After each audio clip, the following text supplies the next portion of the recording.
Hey guys, Lemon02. Going to do a quick video follow-up to the 27 May 2017 Chainsaw Massacre 4-color blood deck that we played. These are going to be a recap of the 3 matches that we played. We ended up going 3-0, winning the event. And our first game here is against Rob Zadar, who is on a white weenie, or white aggro. So opening hand, strong keep, have a turn 1 Birds of Paradise, followed up by possibly a Courser if we mize a land. If not, we'll get a Servant of the Conduit down and have greater options for possibly an Arc Trail plus Courser on the following turn, and or Shriekmaw and Courser on the following turn. At this point, keep in mind we don't know what he's on, but Rob tends to play White Weenie, or has the last few Chainsaw Massacres, so we make the assumption he's on that and think the Arc Trail is probably going to be good, even though right now we don't have capability on turn 1. Correction. We don't have the organic capability to cast the Arc Trail without the birds and or the servants staying in play. So if they die, we lose a lot of our capability. So there is some risk to the keep. If he's on like red deck wins, just blows my birds up, then I lose it. So we don't find our land. We eschew some of the value off Arc Trail, only getting a 1-for-1 with it with Mother of Runes. But because of the strength of that card, I find that it's worth it. Plays a Smuggler's Copter on turn 2. We get down our Courser. We already know we can gain 1 life off it if we don't find a land on top. Don't believe we do. I believe we find a Knight of the Reliquary on top, and then play the land out, desiring to draw the Knight of the Reliquary, and leave open options on the following turn to find a land if we do not hit on the top of that. Opponent plays on a Whip Quarter and attacks in with their Smuggler's Copter. We take a hit. I believe they ditch a artifact land to the graveyard. We draw the Knight. We go ahead and shuffle. Scavenge Use is a great card, actually strong in this matchup, but I want the 4th land, because the 4th land is going to allow me to play the sort of Feast and Famine, get a swing in, and also play the Knight of the Reliquary. So get a card out of their hand and also have a very mana-efficient turn. Even though I know that I'm not likely to hit with the sort of Feast and Famine on the following turn because the Whip Quarter will likely have to be used, but at the end of the day, we're tying up their mana. So we'll play this land out, gain another life. Don't really want that Avacyn's Pilgrim. Shuffle the library to get another land. Avacyn's Pilgrim pops back up again, somehow. Either a Moto break, or maybe it just randomly was, the same card in 87 pop back up. Now the Reliquary comes out. Don't expect it to live, but it is fairly large, strong in this matchup. Get hit again, but we're gaining a decent amount of life, and we have plans the next turn to stop some of their aggro with the Shriekmaw and force them to kind of go on the back foot here. Again, another 2-for-1 card. See him fire up the Mutavault, attacking again with the Smuggler's Copter. Again, we're still at 20 life here, down to 17. Play out our Gideon, and I think at this point they've had too much. They tap, we attack, pass it, they see their next draw, and go ahead and pack it in, which makes sense. They're at 11 life, we're at 17. We've just been kind of chipping at them, but gaining life with the Courser throughout the game, 2-for-1ing them on a fairly regular basis, and it's not going to be very easy for them to get through this. They do have a very strong card in Smuggler's Copter, but since we have a clock, Smuggler's Copter is not really able to run away with the game. And on the following turn, with a Gideon attack, plus even a Shambling Vent getting fired up, we're going to put them in a very low life total, very dubious position. And they're going to be tying up their mana to tap our stuff down. Plus we have a Finks on top as well, so not looking so hot. Go to game 2, much closer game. Of note, it may not have had to have been. They did mize pretty well, our opponent did. So we see a turn 1, 2-1, which is fine. We keep a more dubious hand. So we don't keep a 2-lander, we keep a 1-lander with a Deathrite Shaman, Scavenge Use, and Sylvan Caryatid. Plan is to cast Sylvan Caryatid out. I keep this hand knowing that his removal is probably limited to like 4 to 5 spells. He needs really an early aggro start to kind of get after me. And I think he'll be loath to use his removal on this card because I don't think he'll assume I've kept a 1-lander. If he does, then he gets me. If I don't draw land. If I draw land, well, all bets are off, especially an untapped one. Sylvan Caryatid's coming out, and then I'm up to 3 lands. And from there, I feel like I'm pretty confident that I can keep control of the game. Plays a flyer out, putting a land back in hand. Either means he's low on land count, or he has a bunch of low drops. Do draw a land, but it's tapped. To play out the Sylvan Caryatid, wasting the 1 land in our graveyard. Draw Finhorn Elves. So this turn's actually interesting. So we have a few options. We could leave up the removal, or We could play the Finhorn Elves, leave up one piece of removal, or we could leave up the Kolaghan's Command and play nothing, which I don't think is good. I think that's definitely wrong. But I think there's a case to be made for playing the Scavenging Ooze or playing the Finhorn Elves, or playing the Finhorn Elves plus leaving up the Go for the Throat or Sword to Plowshares. I guess Sword to Plowshares, if you're going to do that, you're also going to be using the black mana to zap him for 2. Which is a little more aggressive. I like this line the best, though, because right now I'm not under a ton of pressure, and Ooze allows me to get back in the game. So the only way I really get punished is if they Swords to Plowshares my Ooze, which if they do, that's okay. I can get to more threats. I have the Voice of Resurgence that can actually pressure them, and I'm not at a low enough life total that I don't feel I can get back into this, especially with 3 pieces of removal in hand. And I really want to set up the Ooze for later turns. So that I can build up their graveyard and eat their stuff and then get Ooze large enough. So I see a very big opportunity here. You have to take your 2-for-1s with this deck. It's a mid-range deck, so it is built upon the concept and the precipice of just getting 2-for-1s whenever you can. So I could have gone for the Kolaghan's Command on my turn to prevent any shenanigans.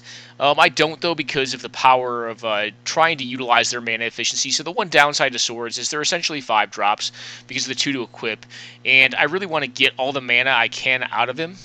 So I want to force him to tap 2 of his lands at a minimum to equip whatever he's going to equip. I assume he's going to equip the Arbor because it doesn't have evasion, and the other card does, and I can't block it. So I do 2 damage, and I get rid of the sword, and tie up 2 of his mana for essentially nothing, doing nothing. Like 5 mana has been wasted. He plays out in the Smuggler's Copter, and I figure, well, I guess I'm going to be Swords to Plowsharing that. I hit very poorly on my Bloodbraid Elf. If I'd known I was hitting that, I probably would have left up the removal and or played the Voice of Resurgence and left up the removal. The odds are not really that bad to miss on Bloodbraid Elf, though. Although now that card has kind of blanked it. We see another card we don't really like, because we brought in our Forked Bolt and a few of our other cards that also help acquire 2-for-1s. And that card tends to fight that. Take our 2 and like it. But we have gotten rid of the Smuggler's Copter at this point, which means that he's going to be off the top of his deck again. We go ahead and remove one of his cards here. We could have pumped there, but I wanted to leave open options to either crack the Horizon Canopy and or gain some life off of the either grow the Ooze or gain some life off of the Deathrite and or dome him. I go for the dome option. We go ahead and attack in, because I'm fine blocking here. The Scavenging Ooze blanks the Kitchen Finks all day long, because if it dies and it goes to the graveyard and responds to the trigger, I can just exile it. This is where the game kind of, he mises very well and draws a Sword of Fire and Ice. I can't stop it right now. It's essentially, I can't really operate that much at instant speed. And regardless, even if I had save removal, I wouldn't have been able to. I guess if I saved the Swords to Plowshares, I could have stopped this. But I did not. So he's an evasive creature, a flyer, and he has a Sword of light or Fire and Ice, which is pretty rough. I figure he's probably going to kill my Deathrite. He equips a flyer as expected, domes us for 4, hits our Deathrite. We go ahead and dome him for 1 or 2, get him down to 5. And at this point, the game is pretty much locked up unless he has 1 mana removal. So we go ahead and exile that to gain a little bit of life. Cast out these Zanagos. Play out these Stomping Ground just in case he has a way to kill his own Finks and then block afterwards. He does not show that. And the reason I played the Stomping Ground is just so I could Slime if I had to, or Ooze if I had to kill him. But we get him -1 while we're sitting on 1 life. And very close game, but happened to get him there. And I think it definitely tends to show the power of this deck. And it's part of the reason we chose this deck is we figured that aggressive decks would be more prominent during this tournament because of the prominence of control decks last tournament. So the last 2 matches we have are actually both against a red deck wins, which is a matchup I don't think I'm ill-favored in. There are a few cards I have to worry about. This first hand's a great hand, with the exception of Bitter Blossom. Bitter Blossom is complete rubbish. I don't want to play it in this matchup. I know what the player's on. I know what Chaos Black Doom is on. I don't really want to play that card, and you'll see it just sits in my hand. Play out the fetch land turn 1. Could have gone for the Overgrown Tomb, but I want to have an answer to a turn 1 play. Turn 1 creature card.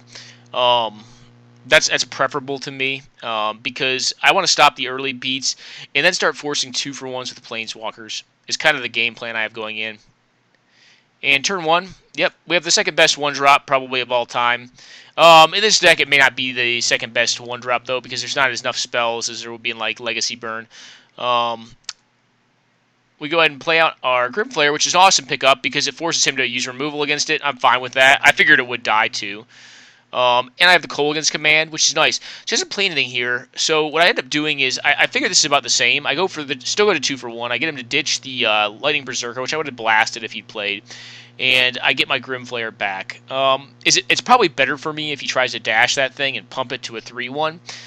Because then his mana's tied up, and then I can play my Grimflayer and have to tie up his mana on the next turn. But what I'm hoping to do here is Mize and draw a fetch land, which I believe I do. Yep, I get a fetch land, so the one detriment is it's not quite the right fetch land. What I'd hope to get with is Plateau, but Misty Rainforest unfortunately cannot get Plateau because I know at some point I'm going to want to have white mana. Right now I cannot produce white mana, which is going to... I don't remember if it bites me in this game, but it was a consideration I was doing that. I was like, not great, because if I draw any white cards, I can't really do much with them. I don't play out the Xenagos here. It is a little more aggro, but it dies to a simple lightning bolt. The Chandra will require 2 spells to kill, so I play her out. Get her to 5. See a Knight, which is unfortunate. Well, actually, it's good I exiled that because I can't cast it. We get Stagger Shock to the face, and Chandra gets Stagger Shocked once, which is a good one to get after her with, allowing him to cast out a Stormblood Berserker. I figure that he probably has an additional 3 damage burn spell to kill the Chandra. At this point, though, note that the Chandra has been a 2 for 1. He was able to get a little value out of one of his cards, Stormblood Berserker, but that was a card that was going to do that anyways. It's going to do 4 damage regardless. So we see the Lightning Bolt. Chandra is down. See a white land, which is not horrendous. We go ahead and play out the Grimflayer here, because I don't really want to just give up my Xenagos. He removes it again, which is actually fine by me. And now we draw a really good one. We draw some Lingering Souls. So the draw is working out. We end up playing both halves of this, and the expectation is that we'll put all 4 of them in front of the Stormblood to force him to remove 2 of our spirits to kill the other 2, which at that point, the Lingering Souls has already been a 2 for 1 as far as card quality goes. And if all it does is kill this thing plus suck up 1 more removal spell, hey, that's still a 2 for 1. I'm fine with it. So we toss all of them in front just to avoid a single removal spell blowing us out. Plays out Fire Drink Satyr, which is, I got my eyes on that thing, and I'm like, oh, the spirit looks great. Cast out this guy to get the last card of his hand, or see at least what it is if he doesn't cast it. Ends up being a Stoke the Flames. We go down to 7. We get nothing out of his hand, which is actually fine because that means that card can't be blown up and we can't get blown out with it. Go ahead and play out the Xenagos, make the mana with Xenagos to put him out of bolt range, and then put into play Kitchen Finks going back up to 9. And I believe attack in with the Sculler at this point. Yep, lead back 2 blockers though. See an Incinerate, go down to 6. And then see a Stigma Lasher. Stigma Lasher is a good one.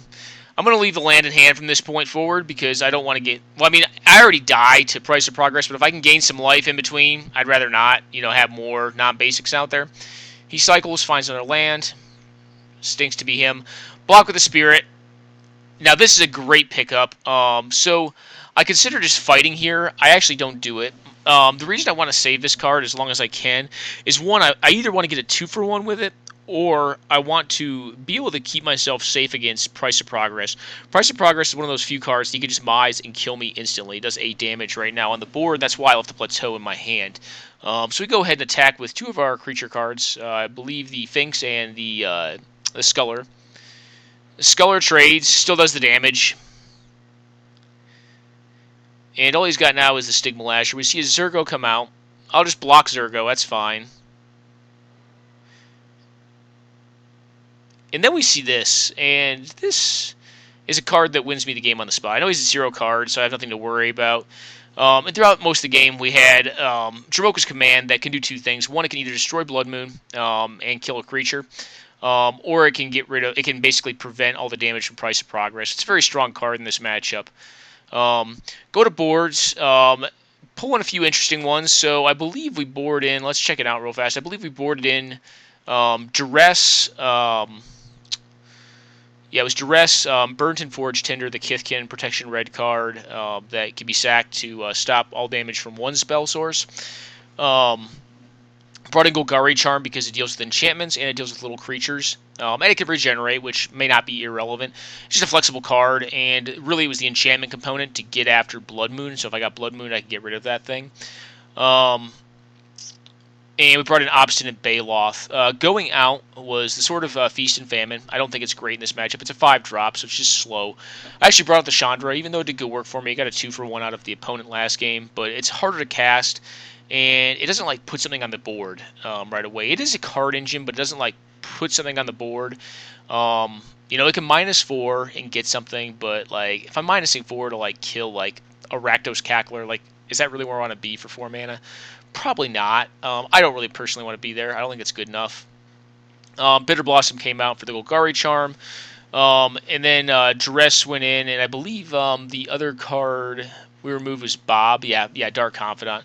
So you have Dark Confidant. Nissa also came out for the remaining card we brought in. But not a huge board plan for that. I don't think this deck needs to board very heavily to do well against red deck wins. So this is a keepable hand. We're not on the play. Glad to see a Lava Spike come out first because it's not a creature that does recurring damage. Because I don't have a turn 1 blocker or a turn 1 way of dealing with like a Goblin Guide or a Monastery Swiftspear. I have to set up for the Sylvan Caryatid. But we do have an additional white source, which means we can cast our our Elspeth and our Ajani. Our white source is also a black source, so we can cast Liliana, and then we also have Garruk. So this is a very Planeswalker heavy hand, which I don't per se mind, especially if he's going to dome me with Lava Spike, because my plan will be probably to cast the easiest one I can, which is going to be Liliana, to kill whatever creature he plays that I can get with it, and then force him to use damage-based spells to kill the Liliana, getting a 2-for-1 out of it. And I won't even have to ditch a card to do that. So we get an Ember Hauler. Cool. This thing has hexproof. It can block the Ember Hauler all day. See him play another creature out. So fast start. We play the Liliana here. And I do this to try to... I really hope that what he'll do is try to fire up the Mishra's Factory. But I just draw the attack out of him. He doesn't go for the Mishra's Factory. Evidently, he either smells it, knows it's coming. Go ahead and tap that down. He Magma Sprays and then uses his card to get the Ajani. I like this because it's 2 cards for 1, again. And it keeps damage off my face. See this come out? You know, Bolt, still good. Get a Bolt in here. I think he complains a little bit here, you know, because I have kind of had most of the answers. I've drawn him out of cards at this point. So we don't play the Elspeth here for a very specific reason. Again, we have this card, Dromoka's Command. Dromoka's Command stops 2 things. One, it stops Blood Moon, which I am worried about in a post-board game against red deck wins. I don't know if he runs it main or not, but he certainly runs it board. It also stops Price of Progress, which would do 10 damage to me for 1 card, which would gain back a lot of the card advantage, I guess virtually gain back card advantage that we've already kind of accrued in this matchup. We see a card here, though, that we can't really tolerate, and we're going to have to use Dromoka's Command at some point, try to set up the conditions to get the most value out of it, but to deal with this card, because we have to fight it. We draw a Xenagos, which I kind of like, so I played the Xenagos out because I figure it's going to be a Lightning Rod, and generate a 2/2 to go on the attack. I go ahead and untap with my Garruk here before going into combat. And I briefly consider just fighting it, but I just attack, and I get very lucky here. So he plays Searing Spear. What I end up doing is preventing the damage from Searing Spear, so that he can't get the value of 3 damage to kill the Xenagos. Don't have to use an additional spell. And I fight the Dwarven Miner, 1, clearing the way so he can't block it, not like he probably would.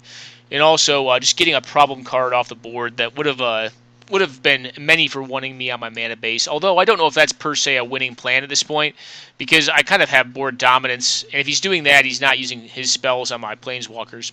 I do lose the Xenagos there, which is, it's fine. I don't take the 3 damage. We have a sizable misclick here. That should have been a beast. We unfortunately ultimated our Garruk down to 1. Luckily, we don't get punished too hard for it, so we go ahead and block here. Leaving up the Abrupt Decay to get a Blood Moon again. Play this card out, untap, and then just leave up our mana so we can make the Fleecebane Lion monstrous. He finally starts going to face this burn because he gets fed up with our Planeswalkers. They've just been sucking down his cards, and we're at like near 17 life. We go ahead and ultimate this thing or monstrous this thing. Draw another fetch. Don't play the fetch. At this point, what we die to is price of progress. So we want to mitigate our chances of having that happen to us. And if we do gain life in between at some point in the game, I don't want to just, throw that away because I've played additional lands. So we just make 2 beasts. That's enough. 2 3/3s I think is as much value as I can expect out of Garrick with an Elspeth in play, and we just end up winning here by mid-range beatdowns. So same board plan in this matchup. Oh, I'm sorry, guys. That was our game 2. So sorry about that. The last game we played is against ML Berlin. He is on Red Deck Wins as well. And like I said, there's no change to our board plan. We only board 4 cards against this deck. No, we don't have hate in the deck. So I keep this hand. It doesn't have gas. Like, it doesn't have a lot of action, but it can stop a lot of things. I'm on the play.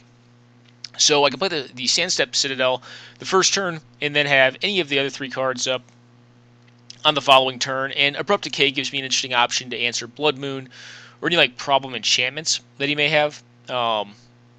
I don't think he has anything that costs more than 4 mana in his deck. So Abrupt Decay basically says destroy any target permanent in his deck with the exception of land. So it's like a cheaper, better version of Vindicate. See, no turn 1 play. So we're very interested by that. That's interesting to me. See a Gorehouse. I just get this with the Go for the Throat. That could be wrong, but I think very crucial to these games.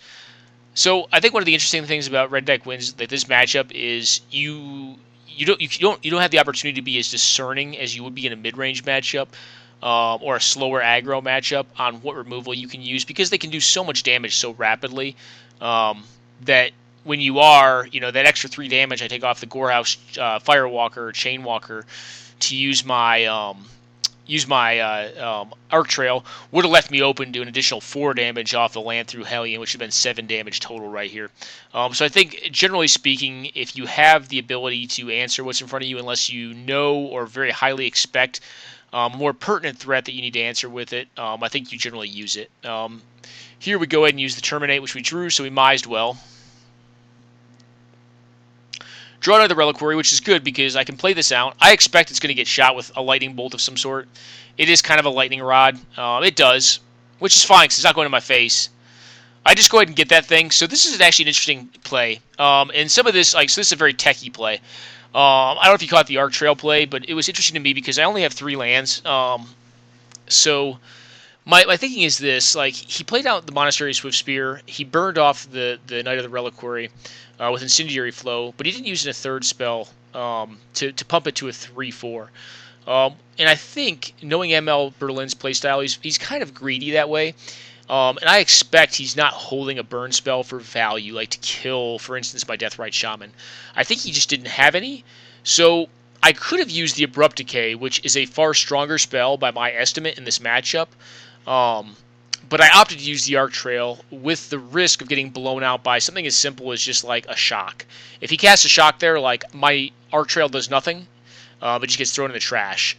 So, riskier play, but it ends up actually working out well because I think we called it right. And sometimes you got to do that because I just don't want to get mised out by a moon at some point in time.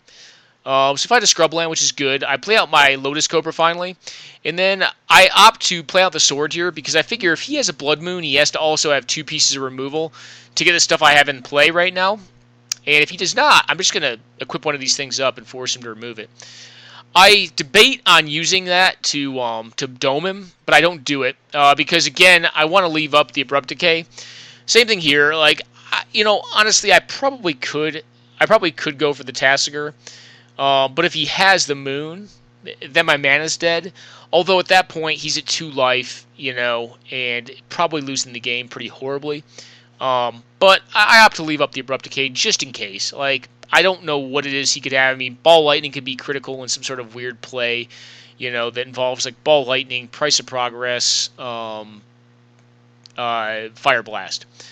So let's say he has those 3 cards. Well, actually, he could have a 4th card by then. So, let's say, Lightning Bolt. So 3, Fire Blast 4, 7, plus price of progress 8. And then any other spell, any other 1 mana 2 damage burn spell kills me from that point. Because what is that? It's 8. It just requires a 2 damage burn spell after that. So there are draws that get me. That being specifically one of them. Ball Lightning is definitely a feasible one because it's a 6 damage card. So I leave it up. I think it just makes the most sense. Because I don't have a guaranteed win the next turn. But what we see he has this nonsense right here, which is fine by me. And once I know this is what he has, and he's not going to be playing, a Blood Moon this turn. I go ahead and I Abrupt Decay the haste creature, the Sliff Firewalker, leaving the Lightning Mauler stranded, and so I can blow it up with my sword the following turn. And we do play out the Tasigur this next turn. The most aggressive line here, and I believe he concedes relatively soon, the most aggressive line here would have been to play out the Garruk untap to play the Tasigur out. It's probably the strongest line of play. Well, it's probably the strongest in a box line of play, but what my thinking is here is, hey, this is a game 1. I don't need to show him the Garruk. Like, he can't beat a Tasigur on 2 cards. At least I don't think he can. With me at 17 life, it would be very challenging. So I go ahead and play the Tasigur out. Pass it back, and he just concedes, because that's game. Game 2, a little bit less fortunate drawing on our part, and a very good draw on his part. That's kind of the way of it sometimes. Red deck wins, I think you will tend to not see win tournaments, because it is a high variance deck. What do I mean by that? Well, when you're playing 30 lands in a 100-card deck, there are sometimes you're just going to mull into oblivion, and you're going to lose horribly. There are sometimes you're going to have the draw, and it's just going to feel like you can't be beat. And you maybe can't be, Like, there's some draws this deck has that are very good. So we see a very strong start for the opponent. I don't play the tapped land here. I want to leave up the Path to Exile just in case he has a very hyper-aggressive start. I need to use it. This looks like it's pretty hyper-aggressive. An All-Attack Bloodseeker. So I get this for now, because I plan on playing the Sylvan Caryatid next turn to block the Bloodseeker. I don't think he can kill the Sylvan Caryatid through Hexproof. See this thing? Attacks with both. I block. So I think, interestingly enough, here's what we opt to do. The Altic Bloodspeaker has me a little worried, and possibly what I should have done is played that land untapped, cast the Maelstrom Pulse, targeting the Altic Bloodseeker, with plans to block the Burning Tree Emissary and taking 3 down to 12. Plus an additional 2 damage off my land coming into play tap would have put me at 10. I think I still would have lost this game based upon what I know now to have been his holdings in his hand. But I opt to go for a slightly riskier line that involves the Aven Mind Sensor, which allows me to get a little value. It's Tarfire, so now I just get smashed, and we get Price of Progress down.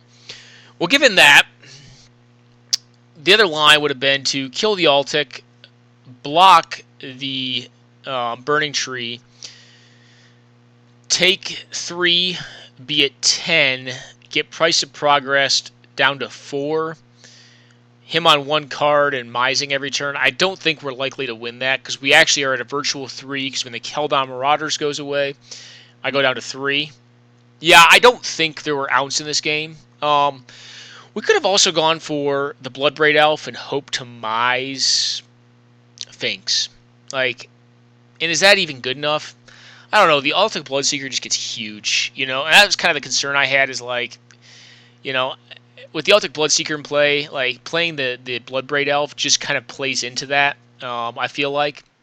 I'm just going to end up blocking with something and not liking how it comes out. Plus, the Sylvan Caryatid will be tapped anyways. The hope was that he had, sorcery speed spells, and I could steal the Altac out from under him. And then the following turn, Maelstrom Pulse to get rid of Maelstrom Pulse and or Bloodbraid Elf to put up a blocker with the Altac gone for the 2/2. So yeah, I don't know if it was feasible to win that or not. I think that was a pretty strong draw, and we just got blown up. So game 3, also a very challenging game. So First hand only has one land and a mana dork. I'm not going to keep that. It was I believe, a Deathrite Shaman with no fetch land. He's not playing fetch lands, and I'm not going to keep a hand that only makes one mana, and I'm kind of praying to draw land. Those are the kind of hands that get beat. This hand is not exponentially better, but it has a lot of answers. It can cast its elves. It can cast its Arc Trail. And I know I'm going to have a Scry. I see this on top. I like this because I'm pretty sure that my elves are going to get blown up when I play them on turn 1. And it gives me ounce to playing white mana on the following turn. So play the elves. Cool. Yep, gets blown up. Play this card. He plays out the Altic. I go ahead and Arc Trail it. I leave my Servant up. When he casts this, I just opt to Swords to Plowshares it. It's kind of I don't know. I'm not sure if it was the right play or not. But here's what happens. We get Blood Mooned. But the opponent's on 2 cards, and obviously kept a very land-rich hand with only one threat, really. So the opponent doesn't have a lot going on, so they're not pressuring us. But we are living on a prayer here. So hope is this. We hit another land. We can play out the Garruk. The Garruk is not resilient to lightning bolts. Garruk cannot plus up past 3. Until he becomes the flipped Garruk, the Garruk of the Cursed Veil. Then he can plus, but he's already going to be down at 2, and he pluses a 3. So it's darn near impossible not to lose him. But it gives me a 2/2. It's a line. And I have to find a way. I have to find mana dorks at this point, because the only basic I run in this deck is the forest that is currently in play, which is a godsend, because if it had not been a forest, the game is just over. I can't even cast a spell. I don't think there are spells in my deck. I can cast the swords. I can cast the one Sword of Light and Shadow, or correction, Fire and Ice. But I can't cast any threats. So if it had not been a forest, I just lose.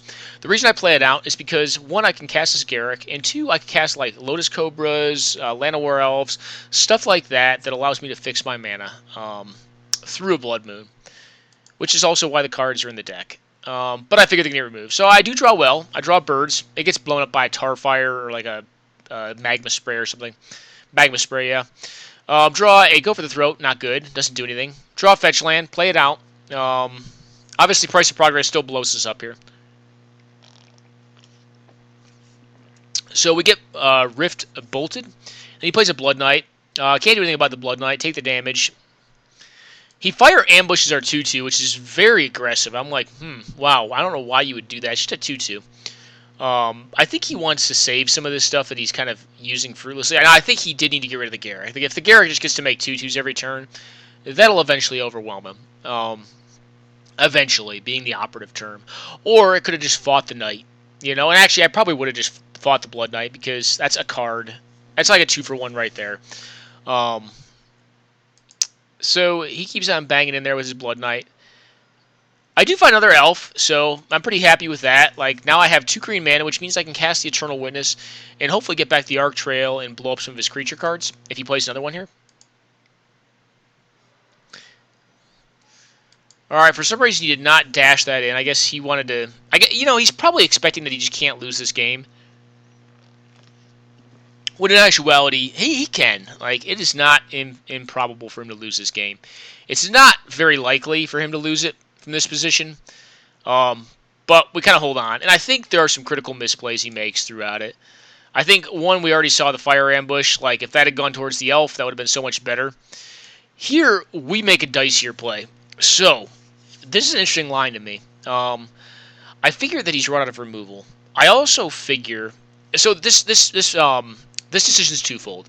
What I end up doing here is making white mana, and I make Lingering Souls with the white mana I get. The reason this decision is twofold is this. One, I kind of want him to tie up his mana, pumping up the Figure of Destiny.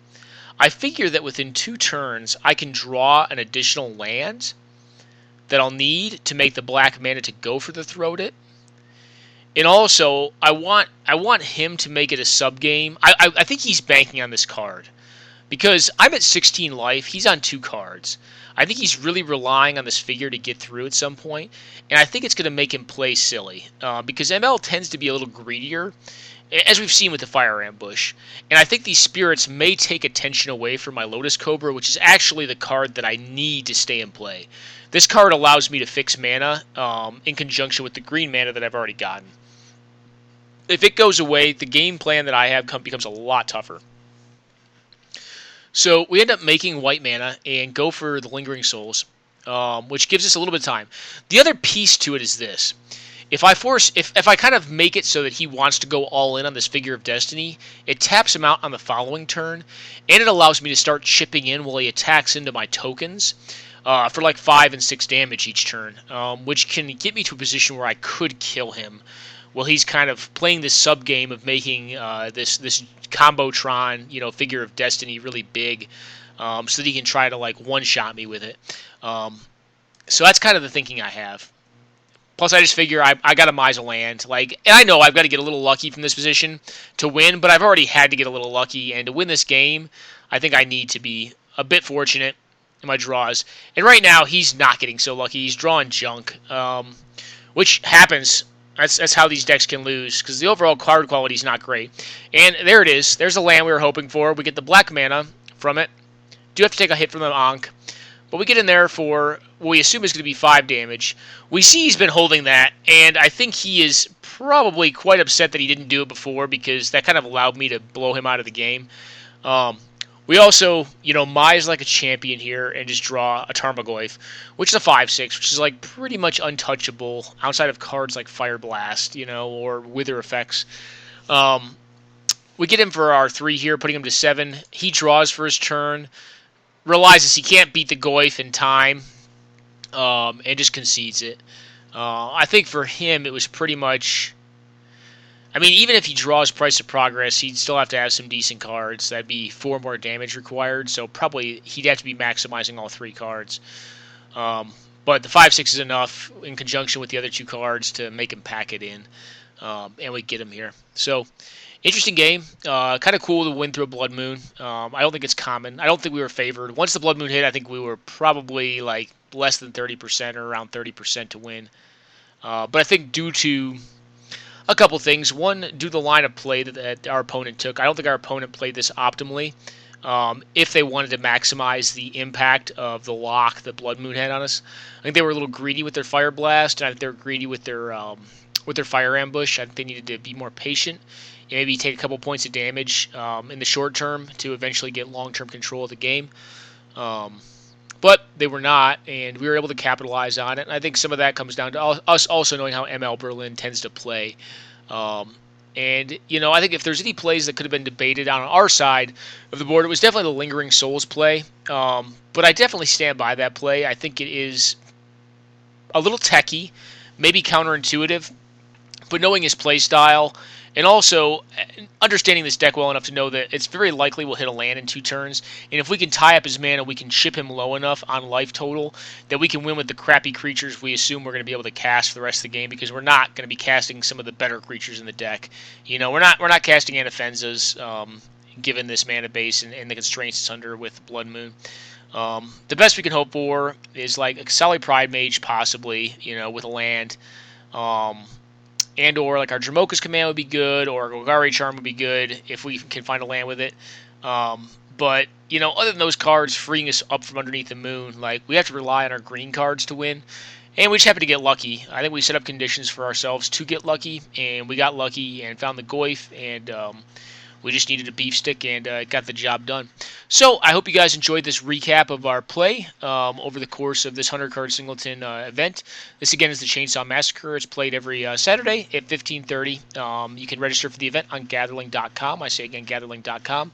And on there's an MTG Salvation link to the Chainsaw Massacre event, and it shows you all the rules and then some game theory stuff that folks talk about there. Hope you guys enjoyed this short recap of the Chainsaw Massacre, and have a great day.